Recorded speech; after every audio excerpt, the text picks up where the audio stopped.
Edwards had an even grander conception of history, grand enough to contain all history, theology, philosophy, and more. He saw history as seen from God's time, transcending internal perspective. Because redemption and revival lay at the center of actual history, the dates of Earth's history were not tied to the rise and fall of the great empires, but to the outworking of the redemption in individuals such as Abraham, David, Christ, the apostles, and Constantine, in movements such as the Reformation and Puritan migration, and quite soon again in places such as Northampton. In like manner, the triggering mechanism for these turning points in actual history would not be wars and conquest, but revivals of true religion. Edwards divided his Earth's history into three major areas: from the fall of humankind to the incarnation of Christ, from the incarnation of the bodily resurrection of Christ, and from the resurrection to the end of time. The briefest yet most important period of interaction between heaven and hell and earth came during life, death, and resurrection of Christ.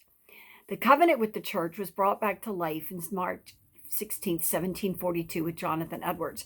He became concerned with the intensity of the Great Awakening begin to slow down and saw the people resorting back to their sinful ways. He preached a sermon giving the justification for his renewed covenant and read the new covenant at the end of one of his sermons, which had a profound effect on the congregation's view of Edwards, as this was one of the turning points with his church. A partial text of the manuscript was found from Elisha Hawley, where Jonathan Edwards used Ecclesiastes 5:5, which says, "It's better than thought, shoutest not vow, than thou vow not pay," to ignite a renewal of the national covenant with God. He believed, Jonathan Edwards, that we should not make a covenant and not honor it. It would be better to have never made it than to break it. Edwards had a strong interest in how religion and government could coexist, with religion always being more important than matters of the state and always being free.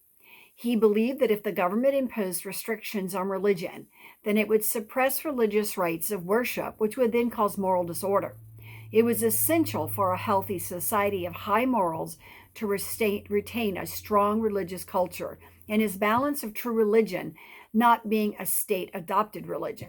He also believed that God gave us a precious gift of private property and civil liberty. And Samuel Davies, another great awakening leader of dissenters, was a strong advocate for religious and civil liberty in this area. He believed in the free mind and liberty. Liberty supports God's law was his belief.